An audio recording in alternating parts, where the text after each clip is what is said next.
राष्ट्रीय स्वयंसेवक संघ सेवा विभाग की सच्ची सेवा, उसकी गाथाएं, उसकी सेवा गाथा अभी तक 4 अलग अलग भाषाओं में उपलब्ध थी।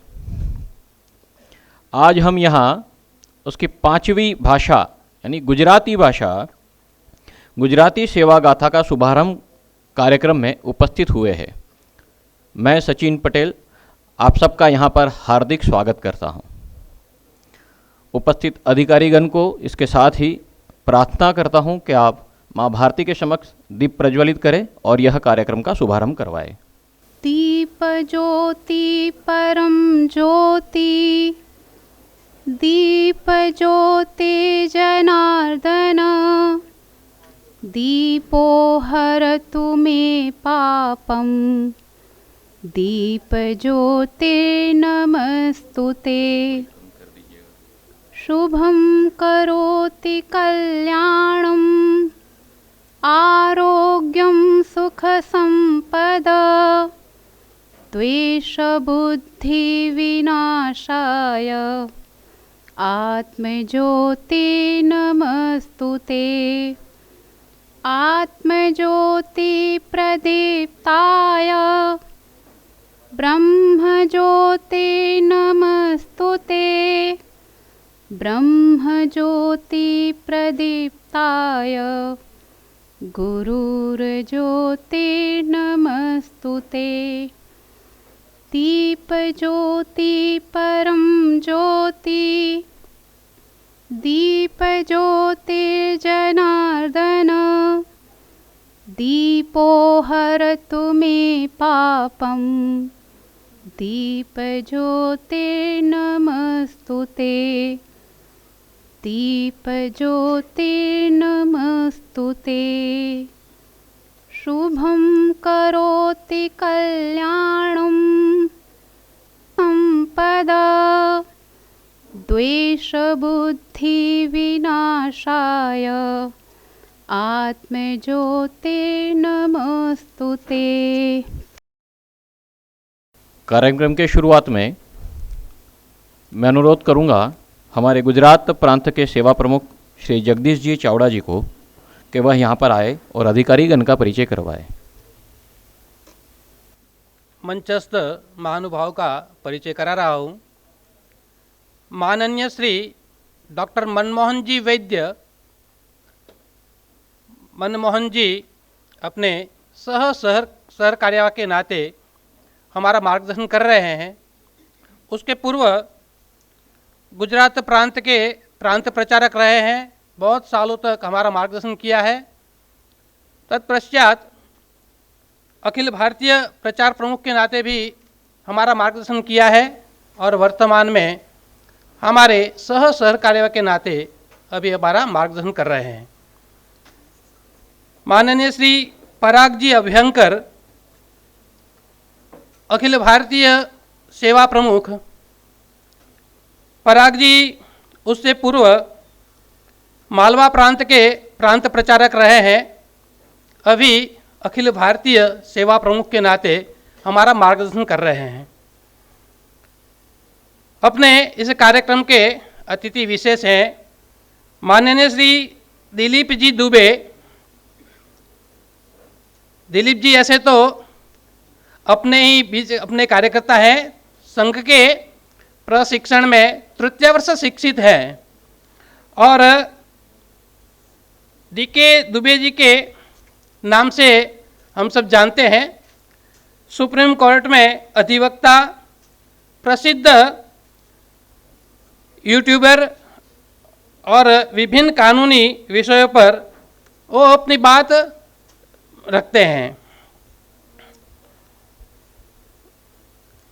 श्रीमती विजया लक्ष्मी जी मूलतः मध्य प्रदेश के बुरहानपुर से हैं। विजया लक्ष्मी जी सेवा गाथा वेबसाइट की संपादिका व वेबसाइट टोली की राष्ट्रीय संयोजक का दायित्व वहन कर रही हैं। माननीय डॉक्टर भरत भाई पटेल, डॉक्टर भरत भाई अपने गुजरात के माननीय प्रांत संघ चालक के नाते हमारा मार्गदर्शन कर रहे हैं। निवास गांधीनगर में है।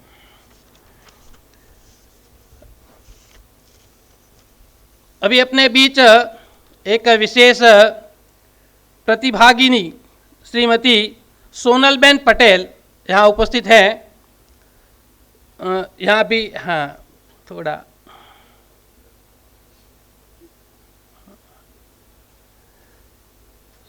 सोनलबेन ने international para table tennis player है।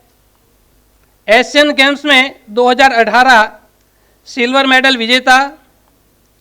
अब तक 21 इंटरनेशनल टूर्नामेंट उन्होंने खेली है। उसमें 2 गोल्ड मेडल, 4 सिल्वर और 6 ब्रॉन्ज मेडल उनको अभी मिला है। सरदार पटेल एंड एकलव्य अवार्ड से सोनलबेन सम्मानित हैं। अब मैं अपने सह सरकार्यवाह जी को अनुरोध करूंगा कि अपने विशेष अतिथि जो है उनका पुस्तक पुष्प से अभिवादन करें। हम ओम की ध्वनि से उनको प्रोत्साहित करते हैं। ओम।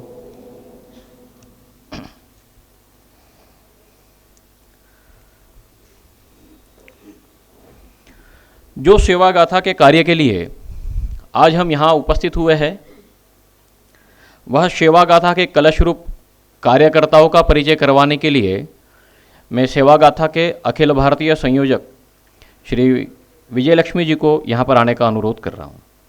उपस्थित समस्त अतिथिगण, मुझे टोली के साथ साथ आपको ये भी बताना है कि सेवा गाथा क्या है। हाँ, मुंबई से 80 किलोमीटर दूर एक छोटा सा गांव है डोंगरीपाड़ा।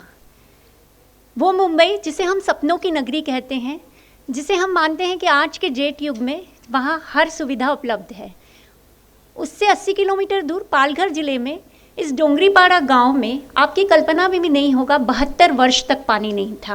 पानी नहीं मतलब पानी नहीं, न पीने के लिए न नहाने के लिए। आप खेतों की सिंचाई तो फिर भूल ही जाइए। पहाड़ी पर बसे इस गांव से 1.5 किलोमीटर नीचे उतरकर ऊबड़ खाबड़ रस्तों से गर्भवती महिलाएं तक पानी ढोकर लाती थी और ये क्रम 72 साल चला। लेकिन क्या आप जानते हैं आज क्या है? अभी आप उसी की कहानी देख रहे थे। आज वहाँ हर घर में 8 घरों के बीच में एक नल है, सिंचाई के लिए पानी है, बच्चों के लिए कंप्यूटर क्लासेस भी हैं, महिलाओं के लिए सिलाई क्लासेस भी हैं, यहाँ तक कि एस्ट्रोटर्फ का खेल मैदान भी है।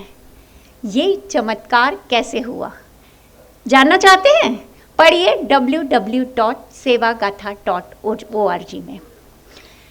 अनूपगढ़ की ढोली, सासी और बाजीगर बस्तियाँ सिर्फ भीख मांगकर गुजारा करती थीं।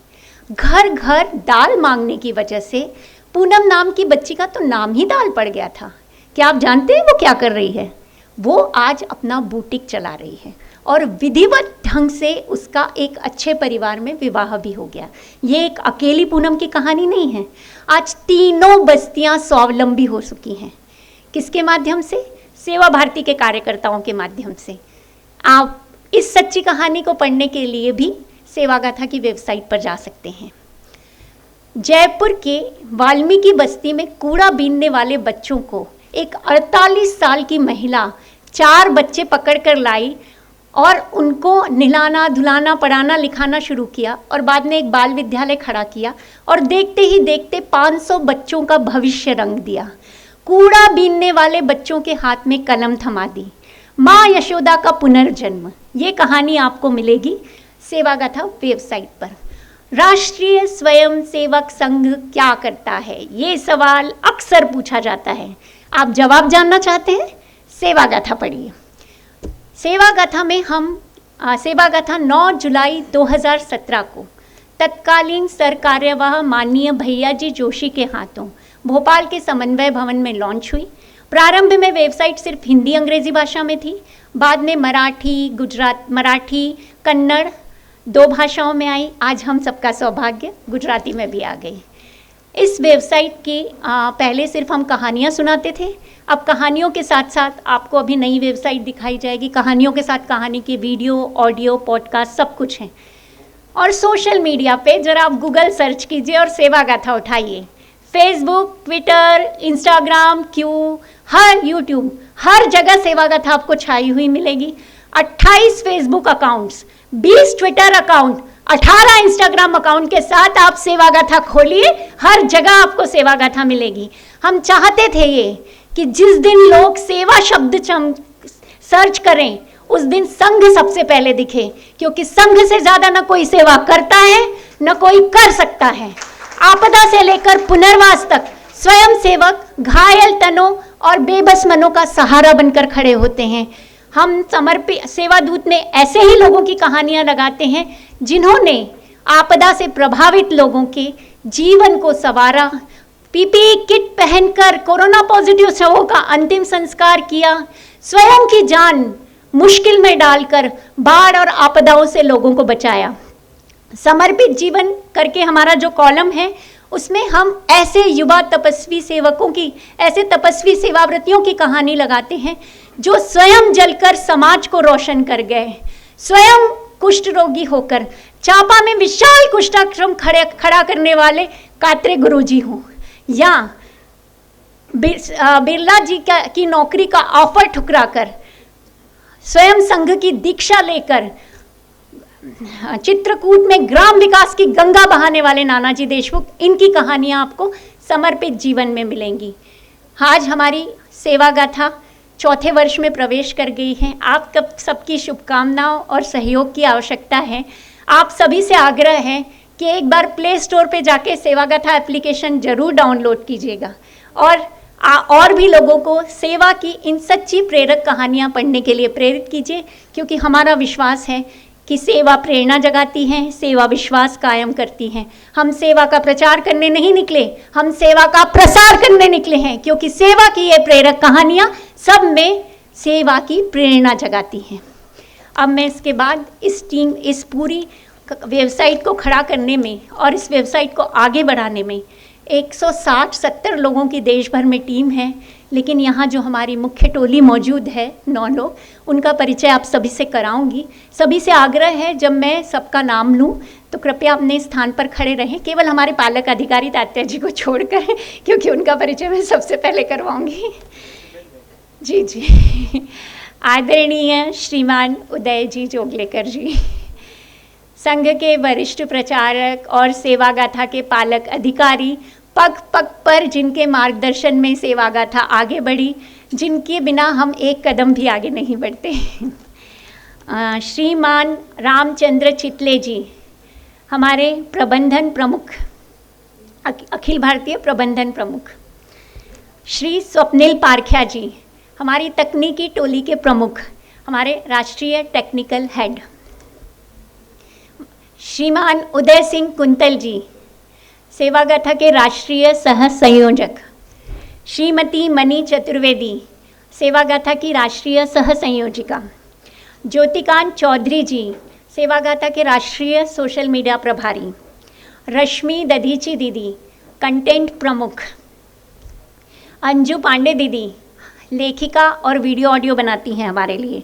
शिवांग व्यास जी, हमारा यूट्यूब चैनल संभालते हैं। और नवोदित जी, हमारी सिक्योरिटी की सारी व्यवस्था संभालते हैं। आप सभी को वंदे मातरम, नमस्कार। सेवा गाथा के अंतर्तान अर्थात वेबसाइट, उसकी शुरुआत जिस तरह से दीदी ने बताया जुलाई 2017 में हुई थी। आज यह अंतर्तान के नवीन संस्करण गुजराती भाषा सेवा गाथा, उसका शुभारंभ करवाने हेतु मैं यहाँ उपस्थित अधिकारीगण को नम्र निवेदन करता हूँ। प्रशांत जी, हम ओमकार ध्वनि से उसको बधाएं। ओम।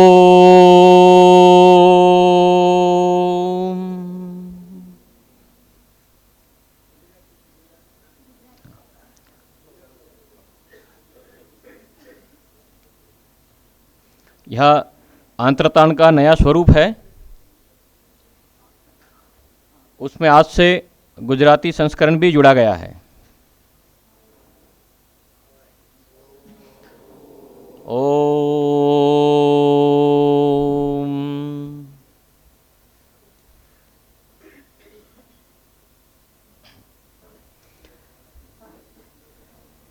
यह वेबसाइट को तकनीकी स्वरूप देने के जो सहभागी रहे हैं उनका परिचय करवा रहा हूँ।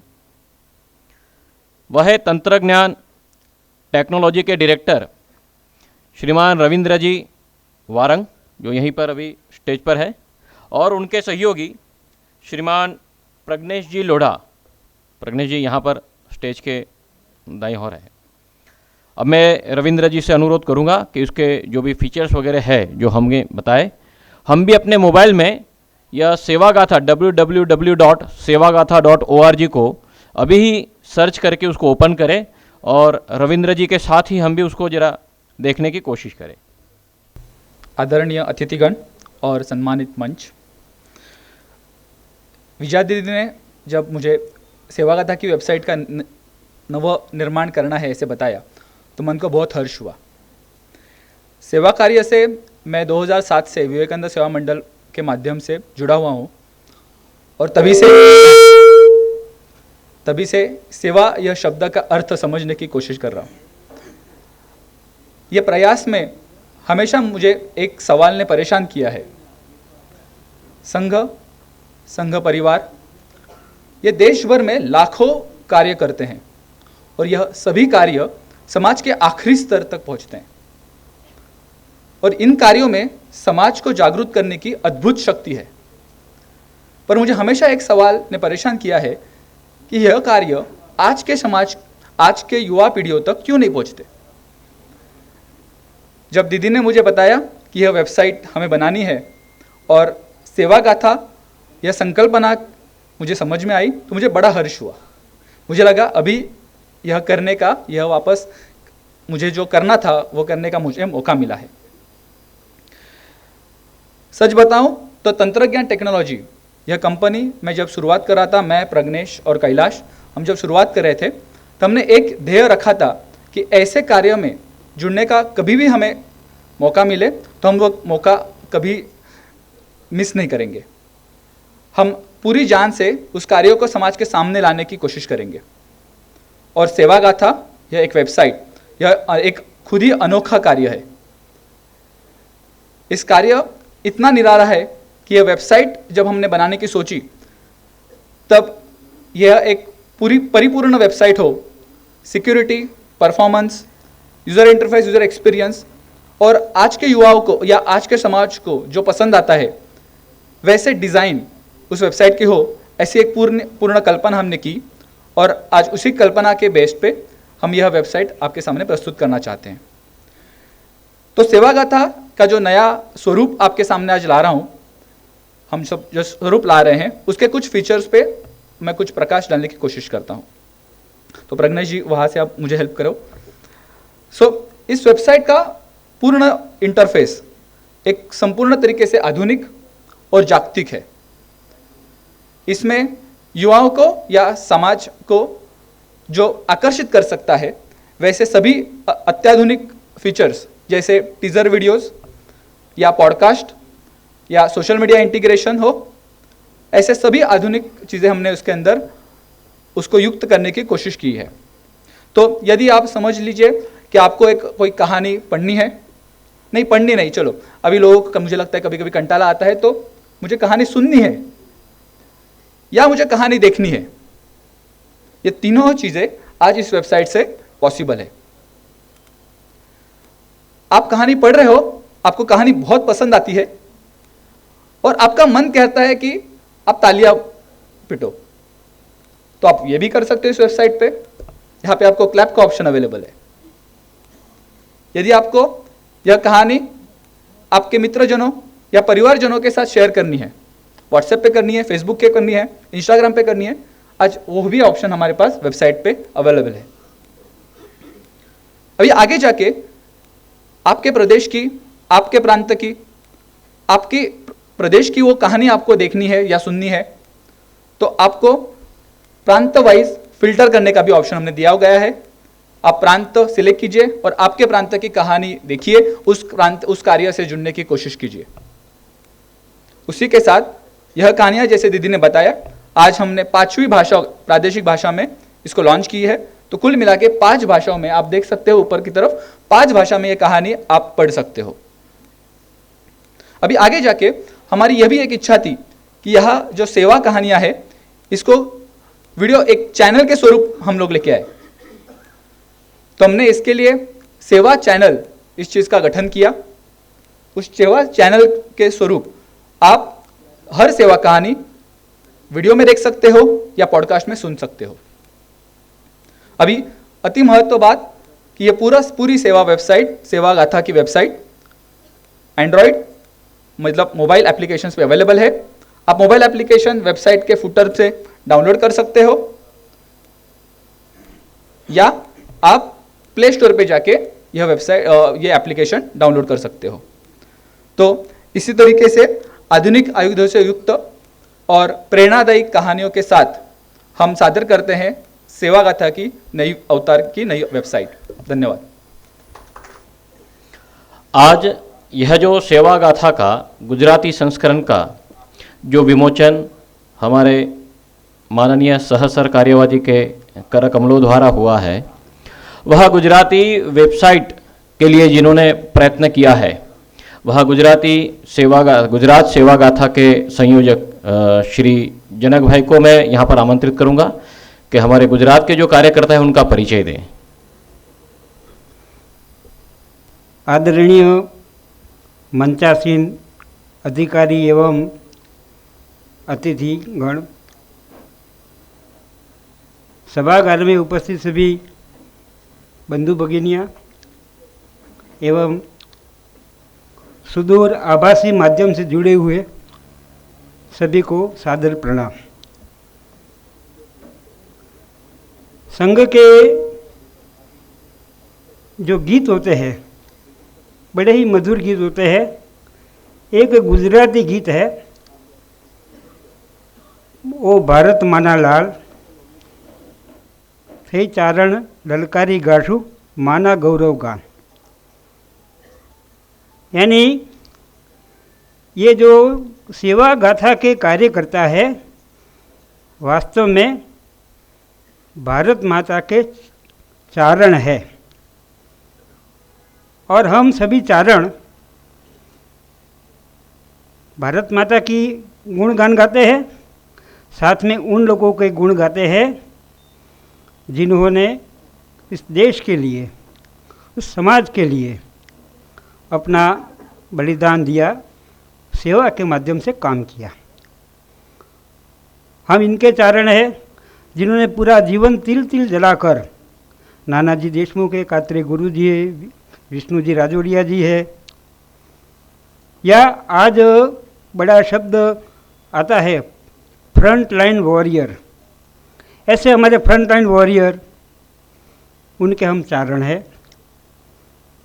और मेरी चारणों की समूह गुजरात प्रांत के, उनका मैं आपको परिचय करवाता हूँ।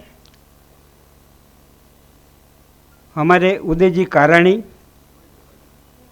एक कर्णावती महानगर के पश्चिम विभाग के एक विभाग के माननीय संघ चालक जी है और सेवा गाथा की प्रारंभिक टीम से जुड़े हुए हैं। श्री हार्दिक भाई एकदम युवा कार्यकर्ता और सेवा गाथा की इस टोली के समन्वयक है। श्रीमती निर्मलाबेन सोनी बड़ी ही उत्साही कार्यकर्त्री है।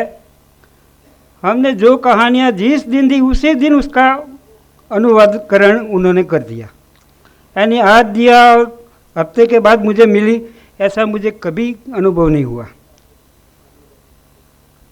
श्री परेश भाई राजगोर वडोदरा के कार्यकर्ता है, एक भाग के सेवा प्रमुख है और वो भी अनुवादन में है। प्रतिष्ठा सोनी है क्या? प्रतिष्ठा और प्रतीक्षा हमारे इंस्टाग्राम का काम देखती है। यश पटवर्धन जी जो ट्विटर अकाउंट का काम संभालते हैं। ये जो उपस्थित है उन लोगों का मैंने परिचय करवाया। इसके अतिरिक्त जो नहीं आ पाए हैं इस कार्यक्रम में, किसी न किसी कारण से नहीं आ पाए, उनका नामोल्लेख करके मैं बताता हूँ आपको। डॉक्टर नीरज बी पटेल सूरत के कार्यकर्ता है। भाषा विज्ञान में उन्होंने पीएचडी की हुई है और वो अनुवादन के काम से जुड़े हुए हैं। श्री धनसुख भाई मोवलिया सौराष्ट्र के कार्यकर्ता है और वे भी एक ज़िले के सेवा प्रमुख है और वहाँ की सोशल मीडिया का काम वे देख रहे हैं। श्री कीर्ति भाई पोपट, हमारी एक बहन है श्वेता। बड़ी विशेषता ये है श्वेता की, जम्मूसर के कार्यकर्त्री है और ऑडियो बहुत सुंदर बनाती है। मज़े की बात है कि अपने पास अपना मोबाइल नहीं है, परिवार में किसी का मोबाइल लेकर वो बनाती है और हमको ये भेजती रहती है। डॉक्टर पारुल मेहता जो भावनगर की एक कॉलेज में प्राध्यापक है और बड़े सौम्य स्वर में अपना ऑडियो बनाकर सेवा गाथा की कथाएं भी हमें भेजा करती है। कल्पेश वाघाणी सूरत के कार्यकर्ता है और ये जो पोस्टर्स जो कहानियों के बनते हैं वो उन्होंने बनाए हैं और आगे भी बनाते रहेंगे। तो ये हमारी टोली, उस टोली ने मिलाकर गुजराती वेबसाइट यथाशीघ्र लोगों के सामने आए, उसके लिए उनका बड़ा सहयोग रहा है। मैं उनका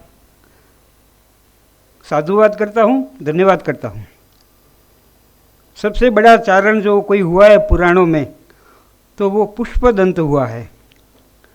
पुष्पदंत ने शिव जी के गुणगान गाए और उसमें कहते हैं असित गिरि समम स्यात् कज्जलम सिंधु पात्रे सुरतरुवर शाखा लेखनी पत्र मुर्वी लिखति यदि गृहीत्वा शारदा सर्वकालम तदापि तव गुणानाम पारम न याति। उस प्रकार का है कि बड़ा पर्वत है, वो पर्वत की कज्जल लेकर, स्याही लेकर समुद्र के सिंधु पात्र में उसको घोला जाए और उसकी जो कल्प वृक्ष की लेखनी बनाकर और पूरी पृथ्वी का कागज बनाकर यदि सरस्वती माता सदा काल लिखती रहे फिर भी शिव जी के गुणों का कोई पार नहीं है। सेवा भी एक शिव स्वरूप है और उसके गुणों का भी कोई पार नहीं है, लिखते जाए ये, लेकिन हमें सदैव उनसे प्रेरणा मिलती रहती है।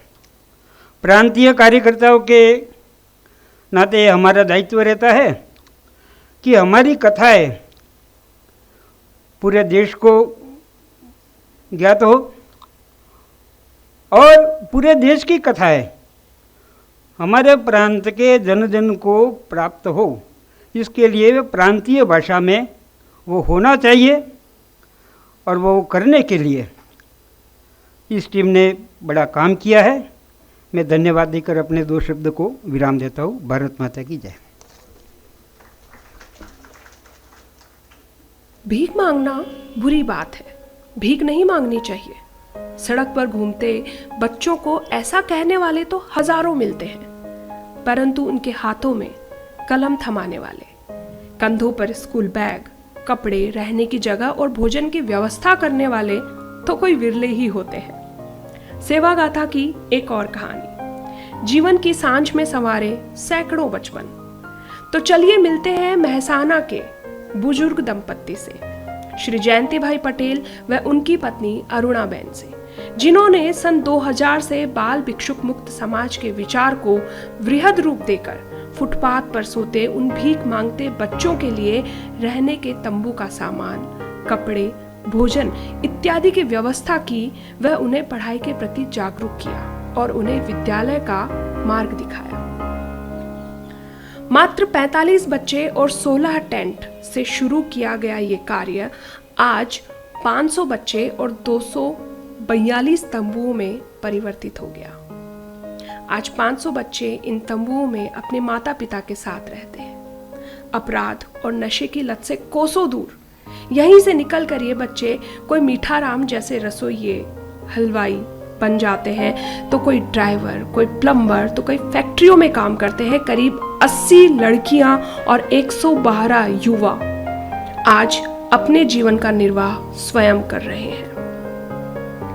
तो वहीं अरुणाबेन ने अपने विचारों को मूर्त रूप देते हुए अक्षररथ हेल्पलाइन नंबर की शुरुआत की, जिसके अंतर्गत किसी भी बड़े कार्यक्रम में शेष बचे हुए स्वच्छ भोजन को अक्षररथ अर्थात गाड़ी के द्वारा एकत्रित कर 2 घंटे के भीतर हजारों जरूरतमंद परिवारों को पहुंचाया जाता है।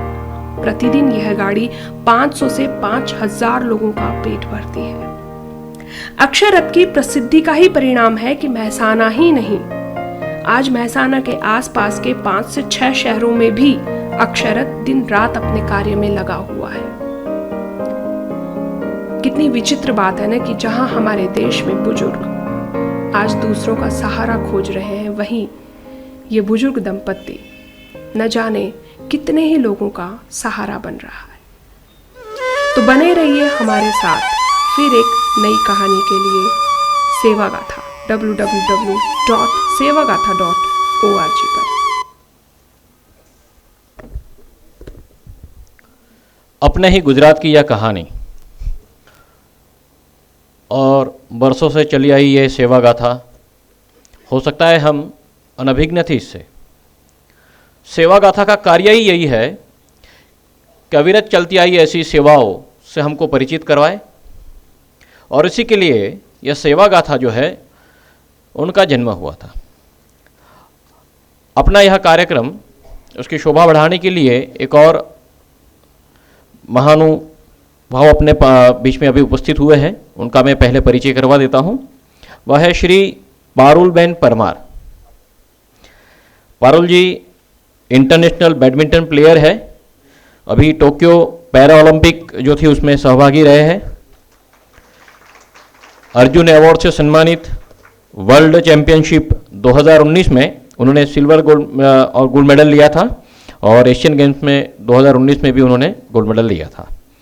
स्वागत है पारुल जी आपका। अब हमारे अखिल भारतीय सेवा प्रमुख श्री पराग जी को मैं निवेदन करता हूं कि वह हमको उद्बोधन दें।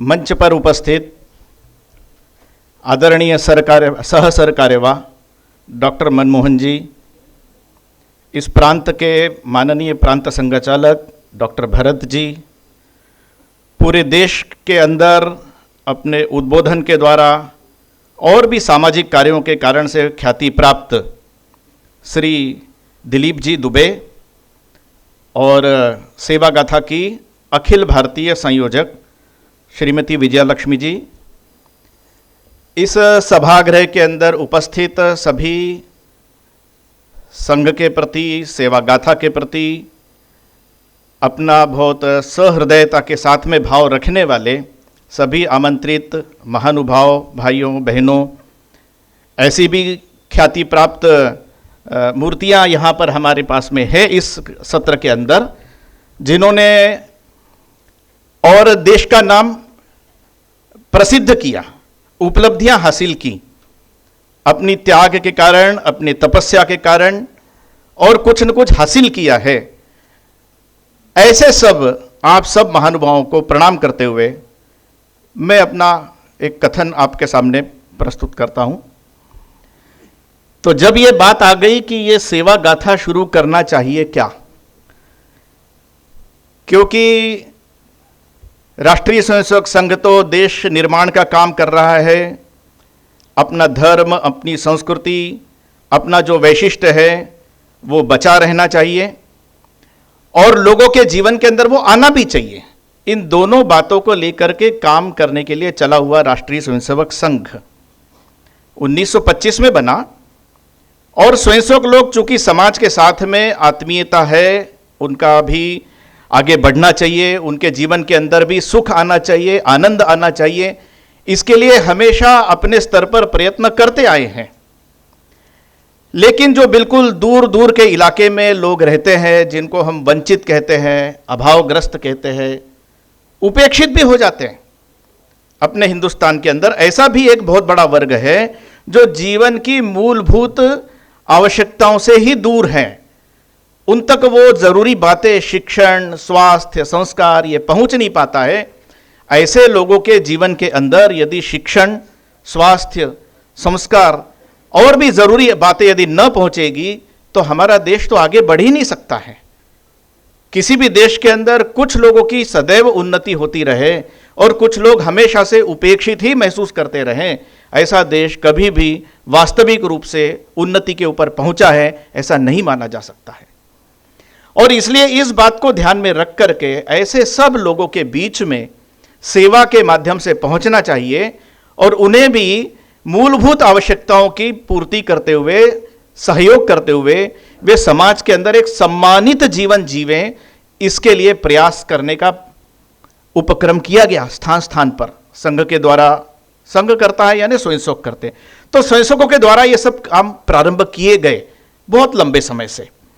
लेकिन 1991 में 89 में डॉक्टर हेडगेवार जी की जन्म शताब्दी के बाद लगभग ये तय हो गया कि अब हमको इसको एक मिशन के रूप में भी पूरे देश के अंदर जाकर के प्रारंभ करना चाहिए। अन्यथा ये इस राष्ट्र को आगे ले जाने का हमारा जो मिशन है, सर्वांगीण उन्नति का जो मिशन है, परम वैभव को ले जाने का जो मिशन है, वो अधूरा रह जाएगा।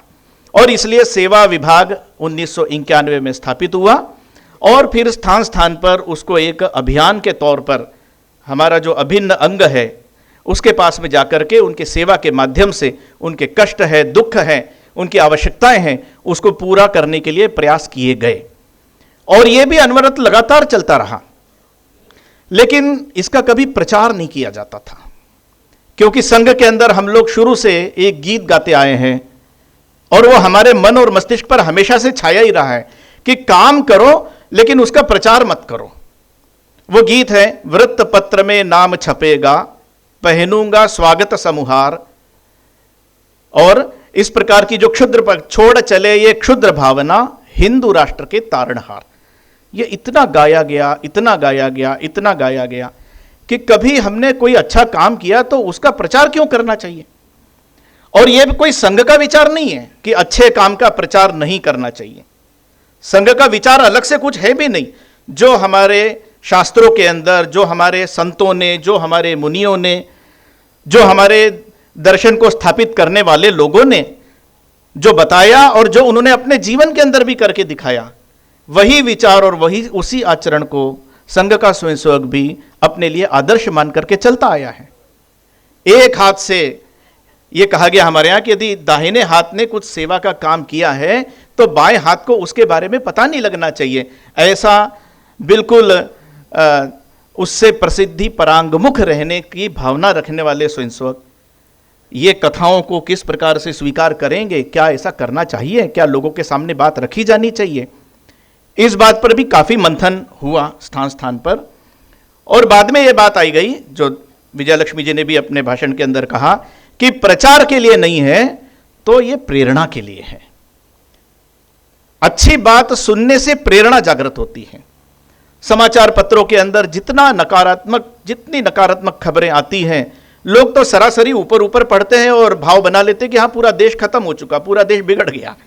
और समाचार पत्रों को भी ध्यान में आ गया कि हम देश को बिगाड़ने का ऐसा तो नहीं, कहीं गलती से ऐसा कोई उपक्रम तो नहीं कर रहे हैं। तो अनेक समाचार पत्रों ने नो नेगेटिव न्यूज ऐसा करके भी एक साप्ताहिक दिन उन्होंने प्रारंभ कर दिया कि कुछ अच्छा लोगों के सामने प्रस्तुत हो तो लोगों के मन के अंदर एक विश्वास निर्माण होता है कि नहीं, देश में अच्छा भी बहुत कुछ हो रहा है।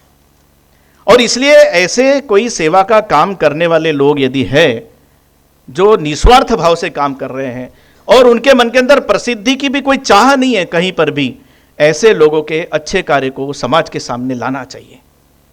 और इसलिए इस प्रकार की कथाएं समाज के सम्मुख लाई जाए, इसके लिए एक उपक्रम बहुत वर्षों पहले भी प्रारंभ हो गया।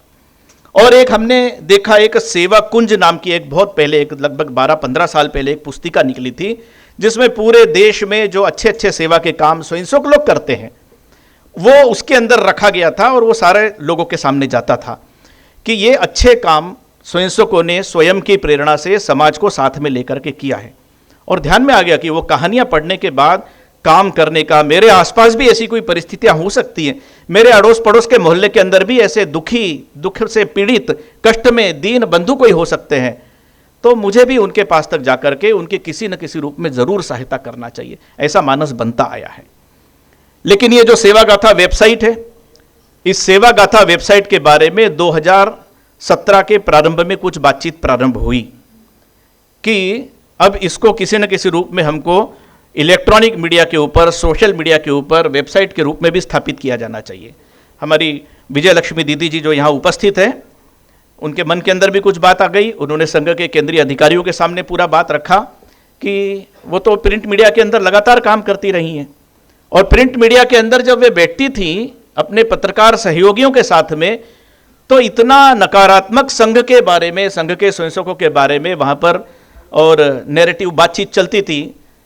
और इन्होंने अपने घर के अंदर, अपने परिवार के अंदर देखा कि मेरे परिवार में ऐसा कुछ भी नहीं है, मेरे परिवार के सभी लोग संघ के स्वयंसेवक हैं, शाखाओं में जाते हैं, सेवा भी करते हैं, बहुत अच्छा समाज के हित में काम करते हैं। लेकिन ये जो पूरा पत्रकार जगत उस जमाने के अंदर, ये तो पूरा कुछ जानता ही नहीं है संघ के बारे में, वास्तव में स्वयंसेवक लोग करते क्या ये जानते नहीं है। इनके बीच में कुछ न कुछ जाना चाहिए, कुछ बात जाना चाहिए, न केवल पत्रकार जगत के बीच में बल्कि सर्व समाज के बीच में भी संघ का एक जो सेवाभावी कर्म कार्य है, चेहरा नहीं कह रहा हूं मैं, कार्य एक्चुअल में जो कार्य है वो उनके सामने सबके प्रस्तुत होना चाहिए, ऐसा उनके मन के अंदर आया। उन्होंने केंद्रीय अधिकारियों के सामने बात रखी, हमारे तात्या जोगड़ेकर जी, उदयराव जी जोगड़ेकर जी, इनके सहयोग से सब बातें जब गई, तब ये बात आ गई कि ठीक है, इसको हमको सोशल मीडिया और एक वेबसाइट के रूप में लॉन्च करना चाहिए, एक ऐप इसके बारे में बनाया जाना चाहिए। और 2017 में सबसे पहले इसका भोपाल में जो उन्होंने बताया, माननीय सर कार्यवाह उस समय भैया जी थे, उनके हस्ते पूरा लोकार्पण हो गया और इतना इसको स्वीकार किया गया। हम लोगों को भी लगता था कि क्या इस तरह की वेबसाइट को लोग पसंद करेंगे, कितना उसके ऊपर जाएंगे। तो यह बात तय की गई कि इसकी जो टीम बनी है उस टीम को पूरा उसके ऊपर करने देना चाहिए।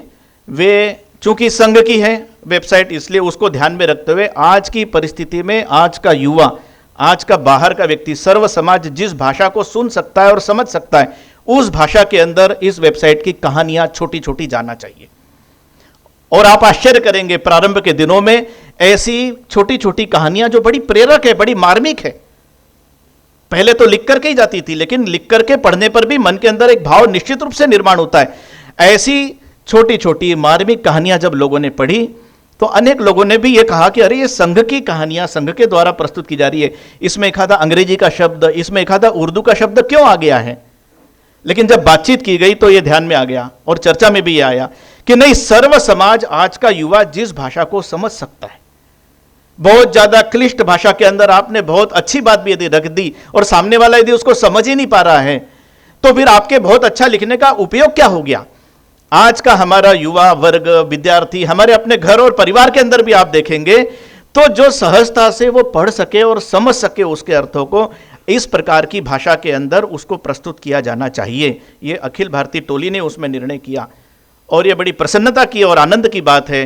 सेवा गाथा की जो लेखन की टोली है उसमें उन्होंने उसको बहुत अच्छे से रखा है। अभी भी वो प्रयास करते हैं कि जो सर्व समाज अच्छे से सुन सकता है, पढ़ सकता है, उसी भाषा को उसके अंदर लाना चाहिए।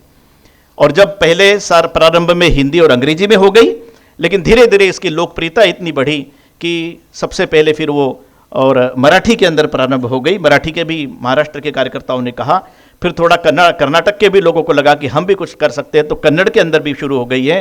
और आज गुजरात के कार्यकर्ताओं के परिश्रम के कारण से ये गुजराती भाषा के अंदर पूरे देश के लोगों के लिए ये एक वेबसाइट गुजराती भाषा के अंदर भी आ गई।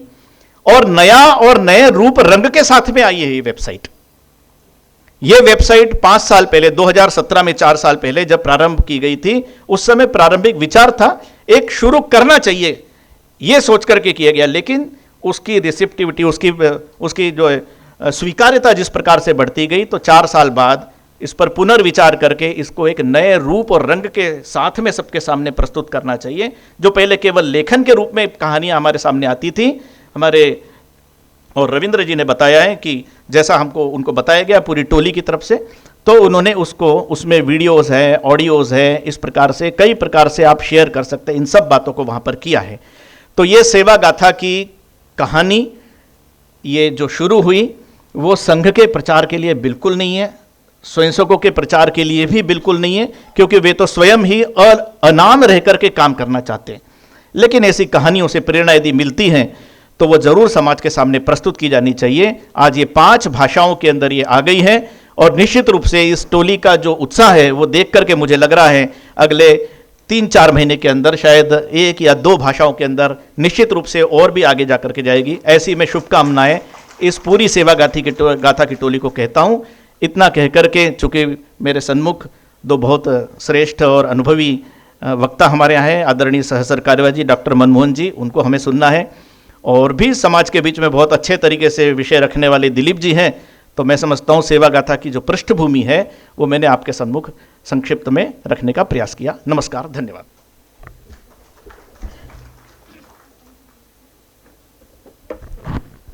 अब मैं अपने कार्यक्रम के मुख्य अतिथि श्री दिलीप जी दुबे को यहाँ पे निमंत्रित करूँगा कि वो हमको उद्बोधन दें।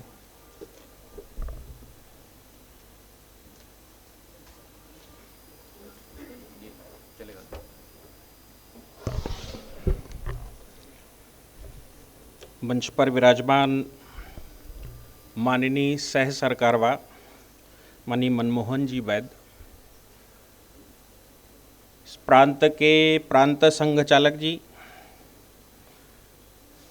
सेवा विभाग के सेवा प्रमुख माननीय पराग जी, और इस पूरी भागीरथी प्रयास जो सेवा गाथा को हम देख रहे हैं उसका प्रयास करने वाली ऐसी विजयलक्ष्मी बहन, इस सभागार में उपस्थित अन्य अधिकारीगण और सेवा गाथा की टोली और ऑनलाइन सुन रहे पूरे देश के और संसार के जो प्रबुद्ध वर्ग है, उन सभी को मैं संबोधित करता हूं। मैं एक बात बहुत गहराई से सोच रहा था कि हमारा स्वतंत्रता होने के बाद, जब हम 47 में स्वतंत्र हो गए, हमने अपना तंत्र बना लिया और अब अंग्रेजी शासन भी चला गया, और फिर अब अपनी इकोनॉमी गिरती जा रही है। कारण सोचना पड़ता है कि आखिर ऐसा हुआ क्या। और हम पढ़ते हैं कि भारत विश्वगुरु था, हम ये भी पढ़ते हैं कि 2/3 इकोनॉमी विश्व की सिर्फ भारत डील करता था एक समय पर, और जिस समय अंग्रेज गया उस समय भी भारत का जो डॉलर का रेट है वो 1 रुपए के बराबर था। तो आखिर हम कहां चूक कर रहे हैं। सवाल ये पैदा होता है कि जब अफगान, मुगल या अंग्रेज यहां पर, उन्होंने सिर्फ हमको लूटा, और लूटने के बावजूद अपन किस स्थिति में रहे। तो ध्यान में आता है कि जो हमारा समाज है ना देश का, वो समाज की मनोभावना कैसी रही होगी। एक गांव में अपने को जब आवश्यकता पड़ती है, अगर हम आज के आधुनिक व्यवसायों को हटा दें तो रोटी, कपड़ा, मकान, शिक्षा, स्वास्थ्य, ऐसी अगर 5 चीजें अपने को मिल जाएं और उस पर अपने को विश्वास हो जाए तो अपने को बाकी दुनिया से क्या लेना देना, क्यों आगे सोचना। अब जब हम बात ये करते हैं तो इसमें मैं अगर रोटी, कपड़ा, मकान को करूं तो मैं कहता हूं कि स्वावलंबित हो जाए, मैं अपना कुछ बना लूं और रहने लायक हो जाए, खाने पीने लायक हो जाए। फिर स्वास्थ्य और शिक्षा की व्यवस्था हो जाए, और व्यक्तियों में आचरण आ जाए कि भाई हमारा आचरण कैसा हो। ये 4 विषय अगर अपने को मिल जाएं और हम स्वावलंबी हो जाएं तो अपने को सरकार की तरफ क्यों देखना। अपने को जो भी नेतृत्व कर रहा है देश का, उसकी तरफ क्यों देखना। और उसका रोल क्या, उसका 2 रोल होने चाहिए कि वो एक्सटर्नल सिक्योरिटी को देखे और इंटरनल सिक्योरिटी को देखे। अब एक्सटर्नल सिक्योरिटी के लिए उसको धन की आवश्यकता है और इंटरनल सिक्योरिटी के लिए उसको व्यवस्था की आवश्यकता है। इसलिए हमने शासन, प्रशासन और व्यक्ति यानी कि समाज, तो शासन का अपना रोल है, प्रशासन का, व्यवस्था का रोल है, लेकिन समाज का क्या रोल है? अगर हम समाज के रोल को सही से व्यवस्थित कर लें तो मुझे लगता है कि हम फिर से उस रास्ते पर चल सकते हैं। अब समाज व्यवस्थित कैसे हो? समाज की व्यवस्था जब भी हम सोचना शुरू करते हैं तो यह होता है कि हम एक दूसरे के साथ इंटरकनेक्टेड हैं। हमारे यहाँ पारिवारिक व्यवसाय, हमारे यहाँ पारिवारिक व्यवस्था, उस व्यवस्था में क्या हमें गांव के बाहर से कुछ लेने की आवश्यकता है क्या? अगर हमें गांव से बाहर लेने की आवश्यकता नहीं है तो जो हमने किया उसमें से कुछ बचाकर अगर हम सरकार को दे दें तो सरकारें सिक्योरिटी का मामला अपना फिक्स कर देंगी, फॉरेन पॉलिसी देख लेंगी, एक्सटर्नल सिक्योरिटी देख लेंगी, इंटरनल सिक्योरिटी देख लेंगी। अगर इतना हो जाए तो मुझे लगता है कि हम अपना प्रोडक्ट बनाएं और सरप्लस कर लें। उसके लिए जो मूल बात अपने ध्यान में आई वो आई कि ये समाज, हिंदू समाज, हिंदुस्तान का समाज चारों ओर से सेवा भाव से बंधा हुआ था। और अगर सेवा भाव से बंधा हुआ था और हम थोड़े से विचलित हो गए हैं, और विचलित हम केवल 70-75 साल में $1 से 75 रुपए पर आ गए, तो मुझे लगता है अगर हम वो स्वावलंबन, अगर वो स्वास्थ्य और शिक्षा एक दूसरे के सहयोग से देश में शुरू कर पाएं, मन बना पाएं, समाज को पुनः खड़ा कर पाएं, तो मुझे लगता है कि बहुत कम समय पर, चूंकि आज तो स्वतंत्रता का समय है, हमारी अपनी सरकारें हैं, हमारा अपना तंत्र है, इन तंत्रों में आज हम संसार को बीट करने की, संसार के साथ प्रतिस्पर्धा करने की स्थिति में आ सकते हैं। और ये बात कैसे हो? तो जब सेवा के कार्य हम करते ही हैं, जब हम कहते हैं राष्ट्रीय स्वयं सेवक संघ, तो स्वयं की सेवा नहीं, मैं स्वयं सेवक हूं। और मैं अगर सेवक हूं तो क्या मेरे करने का कुछ ऐसा काम है जो हम समाज के लिए कर सकते हैं? और अगर हम उस काम को समाज के लिए करने के योग्य हैं और कर सकते हैं तो ये समाज का मनोभाव कैसे बने? उसके लिए समाज में जो लोग भी काम कर रहे हैं वो इंडिविजुअल कर रहे हैं या संगठित रूप से कर रहे हैं, क्योंकि सेवा आप कर रहे हैं तो एक संगठित सेवा करेंगे और दूसरी सेवा हम इंडिविजुअल करेंगे, व्यक्तिगत कर देंगे। हिंदू समाज का स्वभाव है कि 100 में 95 लोग सेवा करना चाहते हैं, कुछ ना कुछ करना चाहते हैं, लेकिन उनका मन नहीं बनता, मैं अकेले कैसे करूं, मेरे साथ व्यवस्था नहीं है, मेरे साथ अपनी समस्याएं हैं। तो क्या संघ ने जो संगठन बनाया है उस संगठन में सेवा भाव से संगठित रूप से हम जुड़ सकते हैं? अगर हम इंडिविजुअली, जो मुझे लगता है मैं नहीं कर पाऊंगा, अगर मैं संगठित रूप से वहां जुड़ जाऊं जिनके पास पूरा संगठन है, जिसका स्ट्रक्चर बना है, तो हमें लगता है कि जो मैं एक दिन में कर सकता हूं या एक साल में कर सकता हूं वो हो सकता है 2-3-4 दिन में हो जाए, तो मेरी स्पीड 100 गुना बढ़ सकती है। और इसके लिए आवश्यक है कि संगठन की जानकारी हो, समाज की जानकारी हो, जो लोग इंडिविजुअल सेवा कर रहे हैं या संघ के प्रकल्प सेवा कर रहे हैं उनके विषय में समाज को पता हो, और समाज को पता हो तो उसका मन बने, और समाज का मन बने तो वो फिर से जुड़े और समाज का परिवर्तन करे। मुझे लगता है कि ये जो सेवा गाथा का कार्य संघ ने शुरू किया, ये अपने प्रचार के लिए नहीं, समाज का मन बने, ऐसा पराग जी ने भी अभी बताया। तो ये विषय पूरे देश में पूरी शक्ति के साथ जो लोग भी समाज में रहते हैं, कार्य कर सकते हैं, वो समाज का कौन सा हिस्सा चुने। क्या हम ये कहानी को, ये गाथाओं को आगे बढ़ाने के लिए भी तो काम करते हैं, तो हम सेवा कर सकते हैं, ये भी हमारी सेवा है। समाज का मन बनाना भी हमारा काम है। मुझे लगता है कि इस वेबसाइट के और जो जितने सारे हमने विजय लक्ष्मी बहन ने जो बताया, इतने सारे हमने वो प्रचार के माध्यमों का इस्तेमाल किया है, उनका जितना ज़्यादा हम प्रचार कर सकते हैं, जितनी बातों को अपने अपने तरीके से समाज के सामने रख सकते हैं, वो हम सबका दायित्व बनता है कि हम रखें, और ऐसा करके भारत को पुनः उस स्थिति में ले जाएं जिस स्थिति में भारत को हम देखना चाहते हैं। मुझे लगता है कि चूँकि मेरा विषय लंबा रहता है, लेकिन आज हम सब लोग माननीय सहसार कारवा जी को सुनने के लिए आए हैं, इसलिए मैं अपने शब्दों को यहीं पर पूर्ण करता हूं। जय हिंद, जय भारत, वंदे मातरम।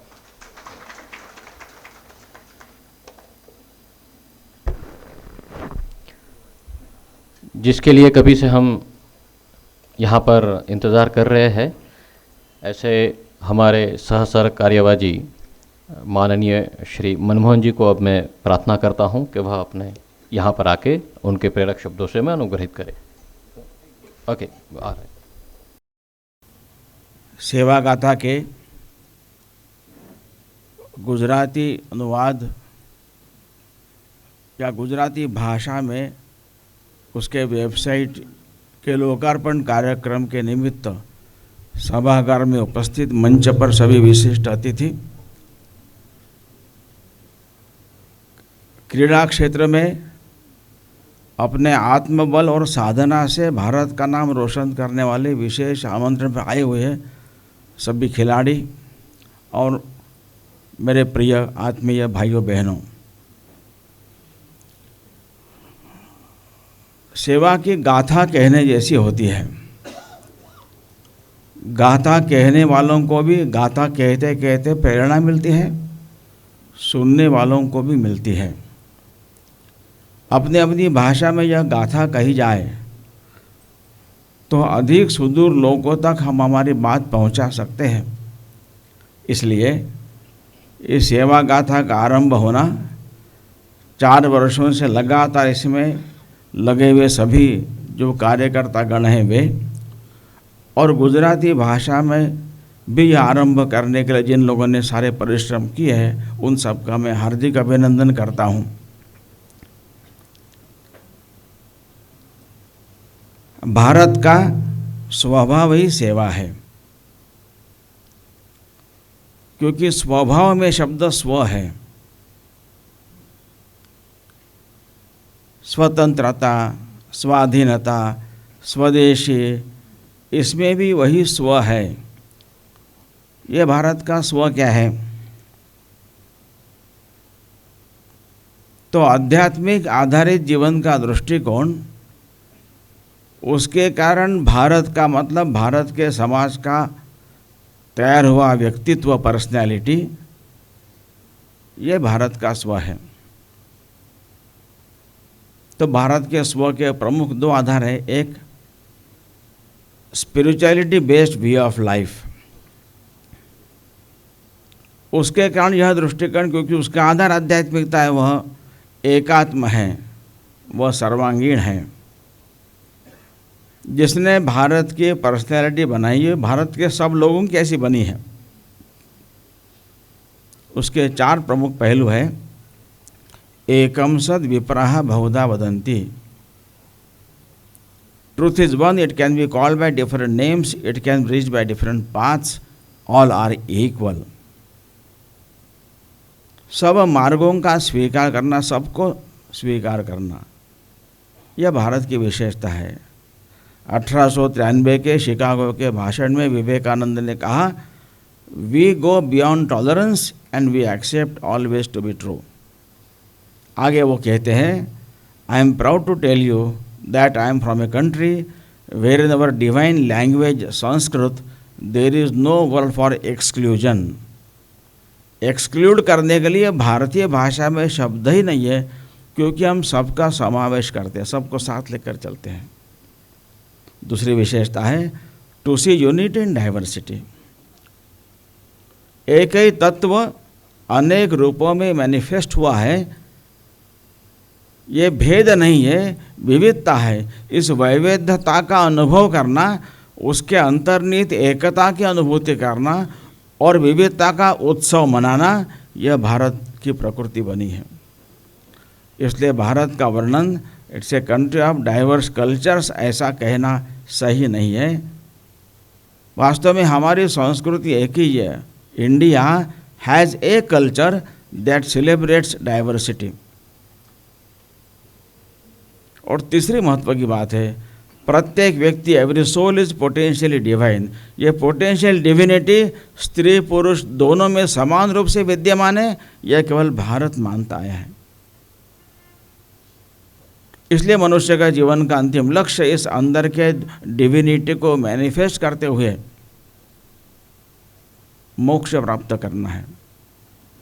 इसके लिए 4 प्रमुख मार्ग बताए हैं। Do it either by work, worship, psychic control और मेडिटेशन, कर्मयोग, भक्ति योग, ध्यान योग, ज्ञान योग।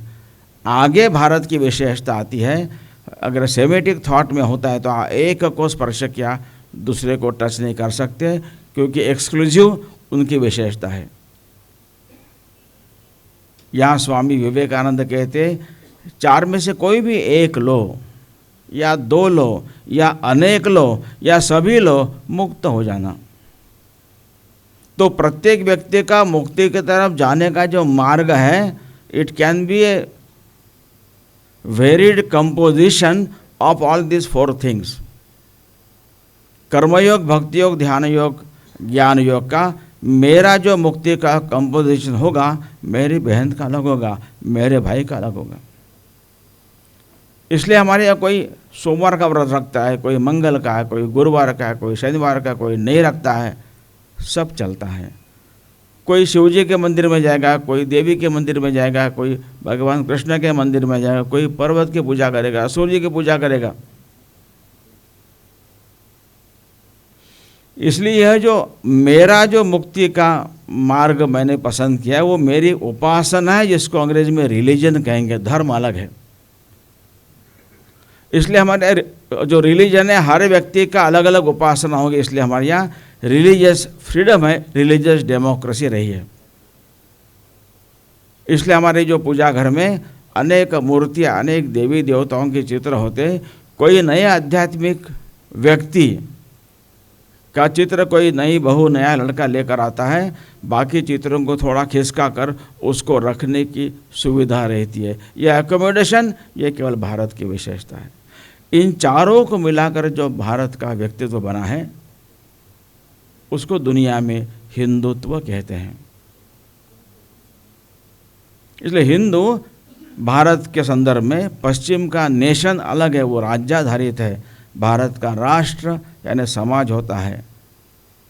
तो हिंदू इस राष्ट्र के मतलब समाज का नाम है, समाज की आइडेंटिटी है, समाज का विशेषण भी है। यह हिंदुत्व सहज अपने जीवन में आना चाहिए। और दूसरा आधार इस स्व का है, जैसा इसके पहले उल्लेख हुआ कि भारत कभी भी राज्याधारित नहीं था। Welfare state was never our tradition. सुरक्षा, न्याय, विदेश, तीन विभाग केवल राज्य के राजा के पास थे। बाकी सारी चिंता, स्वास्थ्य, शिक्षा, देवालय, संगीत, सब ये सब व्यापार सारा समाज अपनी व्यवस्था करता था। और समाज के पास इसके लिए आवश्यक जो पूंजी है, वो राज्य के कोष से नहीं आती थी। समाज थोड़ा सा अपना भाग राज्य को देता था, बाकी समाज अपने पुरुषार्थ से यह तैयार करता था। उसका आधार धर्म था। धर्म रिलीजन नहीं है। सिस्टर निवेदिता, जो स्वामी विवेकानंद के शिष्य थे, वो कहती है, जिस समाज में लोग अपने परिश्रम का पारिश्रमिक अपने ही पास न रखकर समाज को देते हैं, ऐसे समाज के पास एकत्र हुए एक्यूमुलेटेड पारिश्रमिक के पूंजी पर समाज संपन्न समृद्ध बनता है। और समाज संपन्न समृद्ध बना तो समाज का हर व्यक्ति संपन्न समृद्ध बनता है। धर्म भेदभाव नहीं करता है। धर्म डज नॉट डिस्क्रिमिनेट। धर्म यूनाइट्स ऑल, धर्म कनेक्ट्स विथ ऑल, धर्म बाइंड्स ऑल टुगेदर, धर्म होल्ड्स ऑल टुगेदर।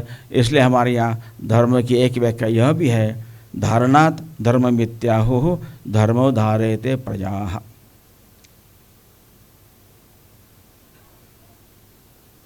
समाज को देना मतलब लौटाना।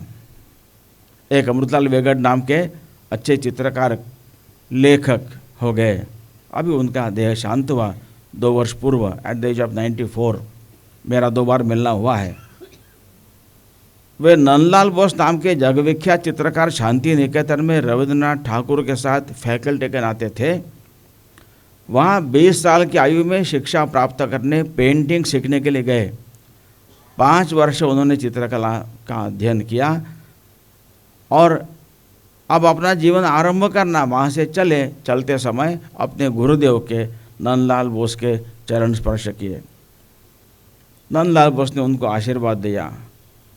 शब्द कैसे थे, आप भी शायद चौंक जाएंगे। उन्होंने कहा, बेटा तेरा जीवन सफल ना हो। ऐसा आशीर्वाद देता है कोई?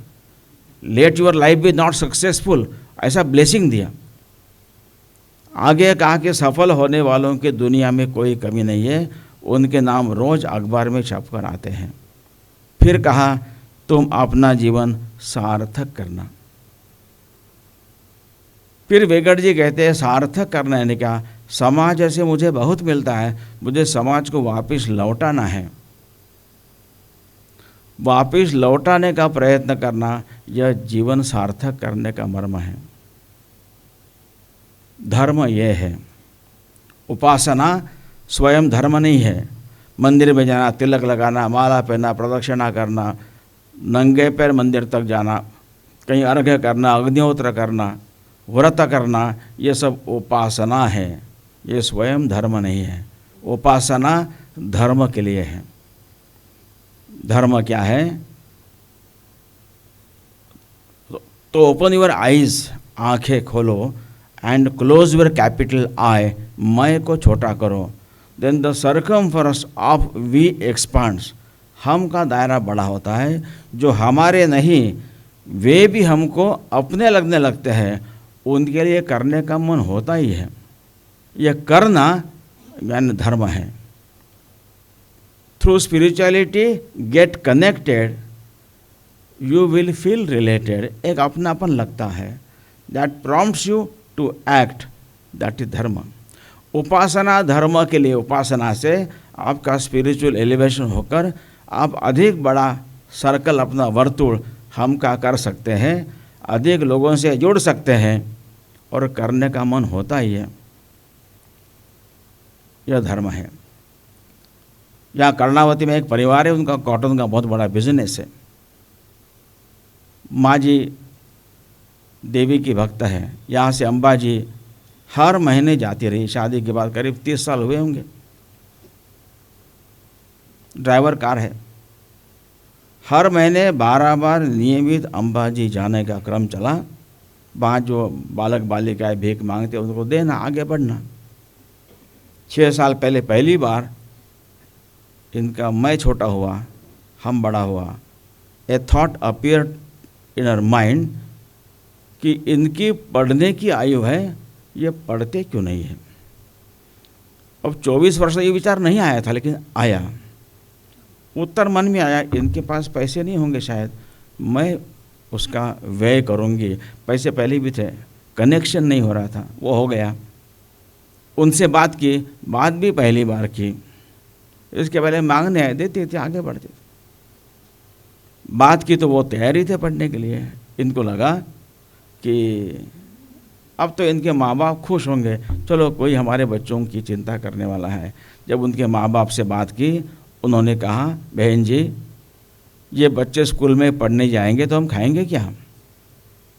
ये भीख मांग कर लाते तब यहाँ घर में खाना मिलता है, चूल्हा जलता है, हमारे लिए ये महत्व का है। उन्होंने तुरंत जितने परिवारों के बालक वहाँ भीख मांगते हैं उनकी सूची बनाई। 50 फैमिलीज थी। 6 वर्षों से इन 50 फैमिली के घर में हर महीने सीधा राशन किट पहुंच रहा है। बच्चों को स्कूल में एडमिट कराया है, गणवेश, पुस्तकें, स्कूल दूर है, बस की व्यवस्था, ड्राइवर का वेतन, आने के बाद पढ़ने के लिए एक हॉल व शिक्षक की योजना, ये सारा शुरू हुआ है। अभी जनवरी 2020 में मैं उनके साथ अपने प्रांत प्रचारक के साथ में थे गुजरात के, वह कार्य देखने गए थे। मेरा उनका परिचय 20 वर्षों से, यानी 24 वर्षों तक उपासना चल रही थी, धर्म अभी शुरू हुआ है। धर्म समाज को लौटाना है, ये चैरिटी इससे अलग है। समाज को देना ये चैरिटी है और समाज को लौटाना धर्म है, उसका ही है, उससे मिला है। 2 शब्दों का प्रयोग होता है अंग्रेजी में, कंडक्ट एंड बिहेवियर, आचरण व्यवहार। मैं सुबह जल्दी उठता हूँ, देर से उठता हूँ, ठंडे पानी से नहाता हूँ, नहीं नहाता हूँ, उपवास करता हूँ, एक बार खाना खाता हूँ, रोज़ मंदिर में बिना चप्पल पहने जाता हूँ। ये मेरा स्वयं का कंडक्ट आचरण है। बिहेवियर व्यवहार ये दूसरों के साथ का मेरा ट्रांजैक्शन है, मेरे परिवार के साथ, अड़ोस पड़ोस के साथ, दूसरे लोगों के साथ, प्राणियों के साथ, वनस्पति के साथ। तो मुझे ऐसा विचार आता है कि manifestation of spirituality in behaviour is धर्म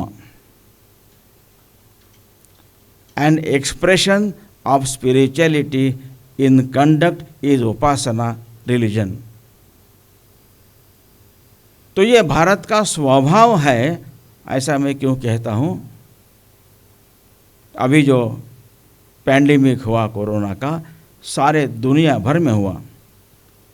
दुनिया भर में हम देखेंगे तो सभी, भारत के सिवाय सभी देशों में it was only the state machinery, state employees, they were working to serve, save, help people. Bharat केवल एकमात्र देश ऐसा है जहाँ पर सरकारी तंत्र ने खूब अच्छा काम किया है, ब्रेव। अनेक लोगों ने खतरा मोल लेकर दे वेंट एक्स्ट्रा माइल सेवा की है, अनेकों की जान भी गई है। उनको उसका वेतन भी मिलने वाला था, उनकी ड्यूटी भी थी, दे वेंट बियॉन्ड ड्यूटी काम किया है, इसलिए उनको कोरोना वॉरियर कहना एकदम सार्थक है। परंतु बहुत बड़ी मात्रा में समाज का वर्ग, संघ के स्वयंसेवक ही 5.5 लाख स्वयंसेवकों ने उस समय बाहर निकलकर काम किया है। भूकंप, बाढ़ के बाद जाकर सहायता करना अलग है, लेकिन पैंडेमिक में मुझे भी इन्फेक्शन होने की पूर्ण संभावना है, जान जाने का खतरा यह जानते हुए भी ड्यूटी नहीं थी, कुछ मिलने वाला नहीं था, कुछ जाने की बात थी, जान जा सकती है, बीमारी आ सकती है, लेकिन बहुत बड़ी मात्रा में लोग ने किया। ये भारत का, उसके पीछे आध्यात्मिकता ही है और कुछ नहीं है, देयर इज नो रीजन। और एक बात है कि भारत ये राष्ट्र नाम के स्वतंत्र अस्तित्व है जो राज्याधारित नहीं है, इसलिए जो राष्ट्रांग भूता नाम का संस्कार होता है, ये राष्ट्र का मैं अंगभूत घटक हूँ, हमारा बॉडी लिम्ब संबंध है, तो पैर में कांटा चुभा है तो आंखें हाथ वगैरह तुरंत उसके लिए सहायता करेंगे। गंदगी होगी तो भी हाथ जाएगा, एक पैर से लंगड़ते हुए कहीं जाएगा। ये जो सहज एक प्रक्रिया होती है, ऐसा समाज ने किया है। छत्तीसगढ़ के भिलाई में एक अपनी पत्रकार एक कार्य करती है, उसकी माँ, 4 बेटियां हैं। वो जो माइग्रेंट वर्कर जा रहे थे गुजरात से, महाराष्ट्र से, कर्नाटक से, बिहार की ओर, वो छत्तीसगढ़ होकर जा रहे थे, भिलाई होकर जा रहे थे, इनके घर के सामने से नहीं गुजर रहे थे, देखा नहीं था, लेकिन टीवी पर देखा, अखबार पढ़ा, इनके अंदर का एक कनेक्शन लग गया स्पिरिचुअलिटी के कारण। अरे कुछ कर, इनकी जिम्मेदारी नहीं थी, इतनी बड़ी संख्या में जा रहे थे, क्या कर सकती है, लेकिन नथिंग कुड स्टॉप हर। उसने अपने 3 पड़ोसन बहनों से बात की और 4 लोगों ने मिलकर 250 लोगों के लिए खाना बनाया, 250 पैकेट बनाकर वहाँ जाकर बांट कर आई। उसकी बेटी अगर पत्रकार नहीं होती शायद फोटो भी नहीं लेते। यह जो समाज का उत्स्फूर्त भाव है, इसका आधार यह मुख्यतः आध्यात्मिकता है। और यह धर्म समाज को देना जो निवेदिता कहती है, ऐसी एक्यूमुलेटेड पूंजी के कैपिटल पर समाज संपन्न समृद्ध बनता है। इसलिए लोगों के उपयोग के लिए मकान बनाते उसको धर्मशाला कहते हैं। धर्मार्थ दवाखाना होता है, वहाँ भेदभाव नहीं है, जो बीमार है उसको दवा मिलेगी, लंगर में भूखा है उसको भोजन मिलेगा, धर्मशाला में जगह है उसको स्थान मिलेगा। तो हमारा समाज धर्माधिष्ठित रहा है, इसको मुख्यतः समझने की बात है। इसलिए जब कहते हैं कि सर्वेपि सुखिनः सन्तु सर्वे सन्तु निरामयाः, अपि में कौन आते हैं? तो बाल, वृद्ध, रुग्ण, अशक्त, गुणहीन ये भी सुखी हो, इसकी गारंटी क्या है? इसकी गारंटी धर्म है।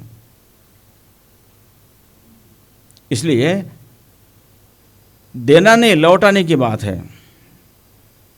इसलिए जो कहा है, वैष्णव जन तो तेने रे कही है, जे पीड़ पराई जाने रे। वो जब तक पीड़ा यहां तक पहुंचती वो पराया नहीं रहती, फिर अपने हो जाते हैं। और फिर और भी एक बात आती है आगे, पर दुखे उपकार परे करे तो है मन अभिमानन आने रे। क्योंकि मैंने किया नहीं, मैंने लौटाया दिया नहीं है। मुझे तो भगवान की कृपा से मैं कुछ दे सकता हूँ, दे सकती हूँ, और मुझे देने का मौका मिला है। They have obliged us by giving me a chance to help serve them. Rajkot के अपने जो विभाग कार्यवाह थे अब नहीं रहे, उन्होंने अपने घर में एक साप्ताहिक एकत्र बैठना और एक घड़े में डिब्बे में एक मुट्ठी अनाज, जितने बालक घर में सब ने एक मुट्ठी डालना शुरू किया। यह समाज का है। तो बचपन से बालकों को यह संस्कार मिला। डिब्बा भर गया, एक दूसरा रखा, वो भरने लगा तो पत्नी पीछे लगी, कितने डिब्बे भरोगे, किसी को देना है ना। तो देने के लिए ढूंढ रहे थे, किसको पूछेंगे, संकोच होता है। कोई अगर कहेंगे ही मे फील ऑफेंडेड, हमको भिखारी समझते हो क्या। रोज़ शाम को चर्चा होती थी, किसको दे किसको दे, चर्चा चल रही थी। कई बार अगर राजकोट रेलवे सामने एक स्टेशन के सामने एक माँ जी रहती है, उनके पास वो शायद ले सकती है। दोनों मिलकर वहाँ गए, उनको बड़े हृदय से विनंती की, ऐसा ऐसा हम गेहूँ हम देना चाहते आपको। तो लेने वालों ने देने के लिए हाँ कहकर इन पर उपकार किया। She obliged by accepting there. इतना उनको आनंद हुआ।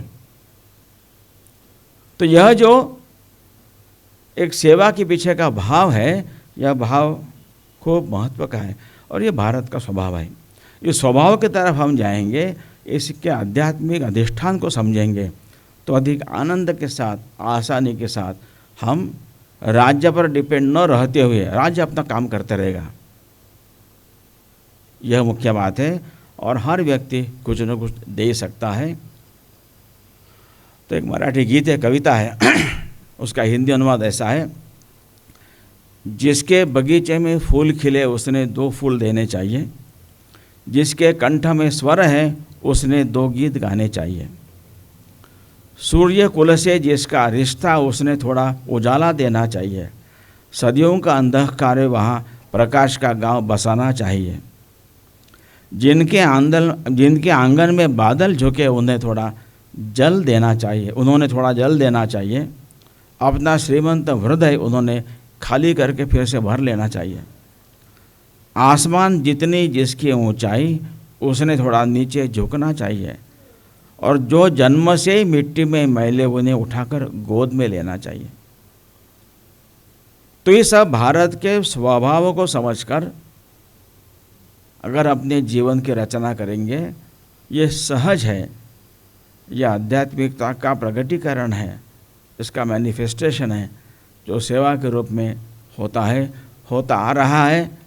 और ऐसे सेवा की गाथाएं लोगों तक पहुंचनी चाहिए ताकि लोगों को प्रेरणा मिले, जानकारी मिले, और जो लेने वाले हैं उनको भी देने की प्रेरणा मिले। तो एक मराठी गीत में कहा कि देणाऱ्याने देत जावे, घेणाऱ्याने घेत जावे। देने वाले ने देना चाहिए, लेने वाले ने लेना चाहिए। घेता घेता एक दिवस देणाऱ्याचे हाथ घ्यावे, लेते लेते एक दिन देने वाले के हाथ लेकर देना शुरू कर देना चाहिए। ऐसे लोग हैं, उनकी गाथा यहाँ पर कही जाएगी, गाई जाएगी, लोगों तक पहुँचेगी। उसको और अधिक लोगों तक पहुँचाकर इस भारत के एक स्वभाव को हम अधिक बढ़ाएं, उसको अधिक प्रकट करें, तो भारत का स्वधर्म जगेगा, भारत सही अर्थ में स्वतंत्र होगा। हम 15 अगस्त 47 को स्वाधीन तो हुए, स्वतंत्र अभी हुआ क्योंकि हमने स्व की व्याख्या ही नहीं की। हम दूसरों की तरफ भी देख रहे थे। जो अपना स्व है, जो हज़ारों वर्षों से यहाँ पर है, दुनिया जानती है, उसको नकारना, denying what we actually are, was supposed to be being liberal, being intellectual, being progressive.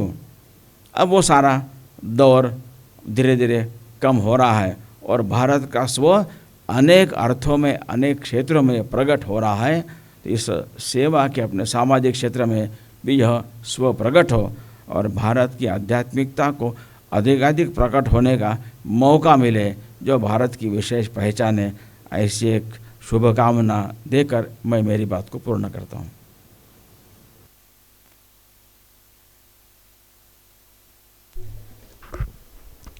अपने गुजरात प्रांत के सहकार्यवाजी श्री सुनील भाई बोरीसा को मैं निवेदन करता हूं कि यहाँ पे आभार दर्शन के लिए उपस्थित है।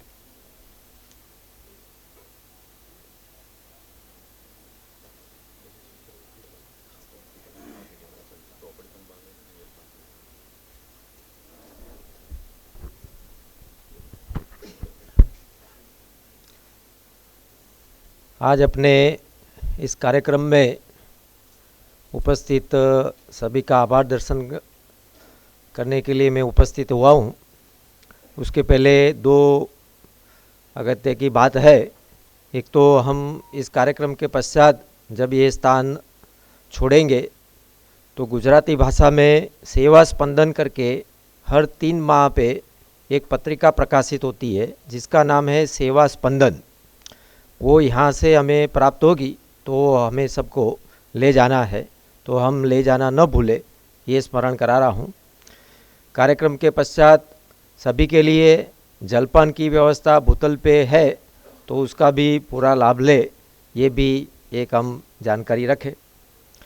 आज अपने इस कार्यक्रम में राष्ट्रीय स्वयंसेवक संघ गुजरात और सौराष्ट्र प्रांत के निमंत्रण को मान देते हुए अपने व्यस्त कार्यक्रम में से अपने लिए समय निकाल के आदरणीय श्री दिलीप जी दुबे यहाँ पधारे, तो उनका मैं हार्दिक आभार प्रकट करता हूँ।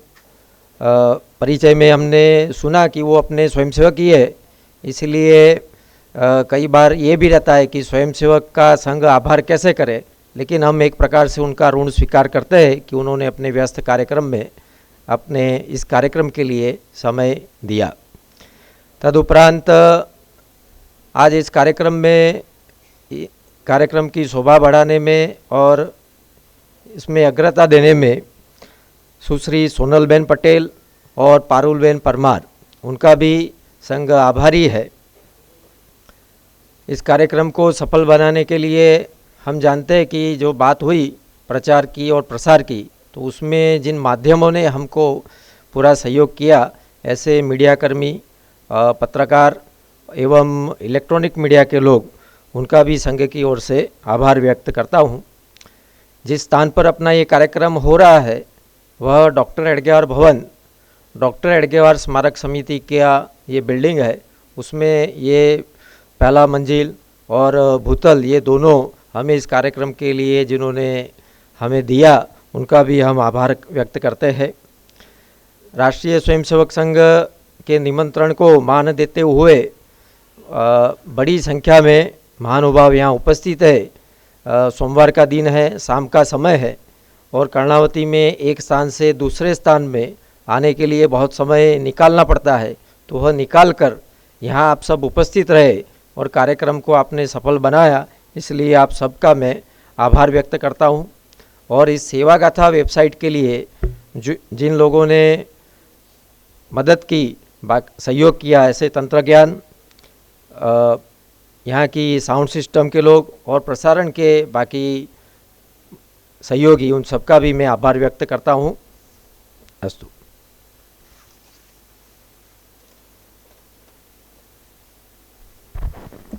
श्री पूर्वी बहन से मैं अब निवेदन करता हूँ कि यहाँ पर आए और वंदे मातरम गीत से यह कार्यक्रम की पूर्णाहुति करें। हम सब आग्रह करेंगे कि अपनी ही जगह पर खड़े रहें।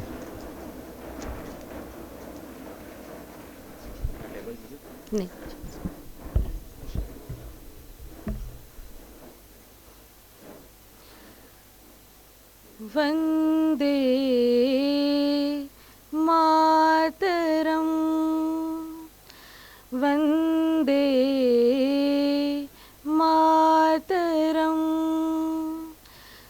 सुजलां सुफलां मलयज शीतलां सस्यश्यामलां मातरं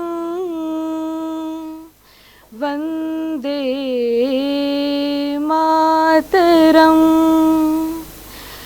शुभ्रज्योत्स्ना पुलकितयामिनी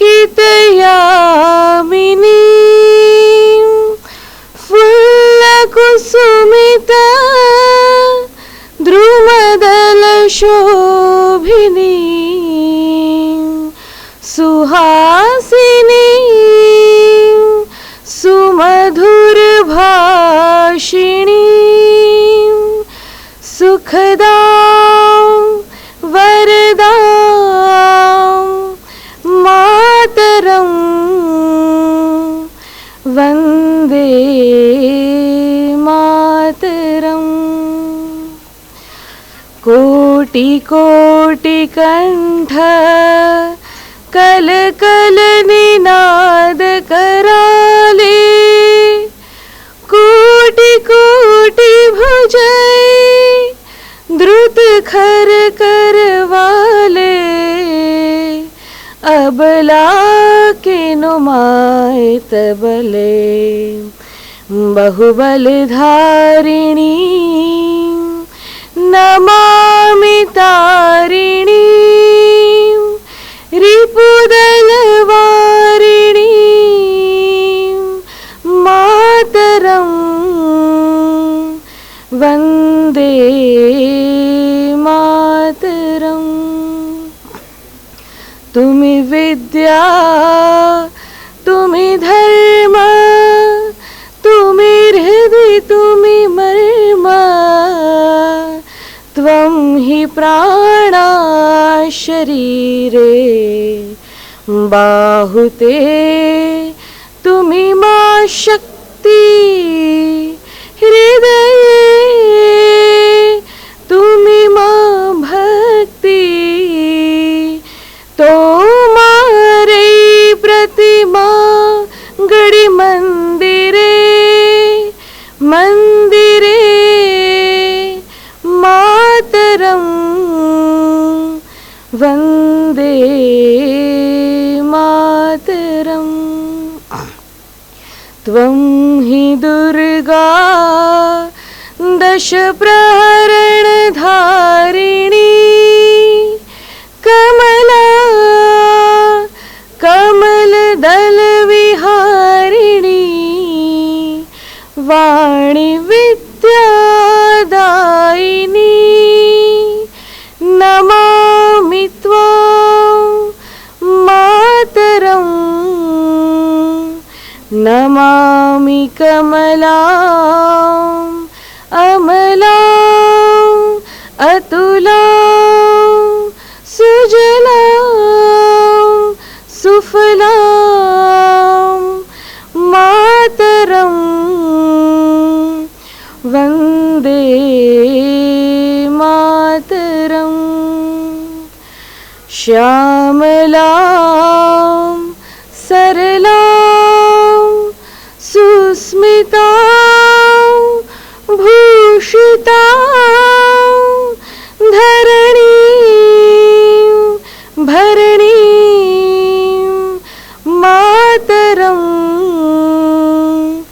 वन्दे मातरं वन्दे मातरम्। भारत माता की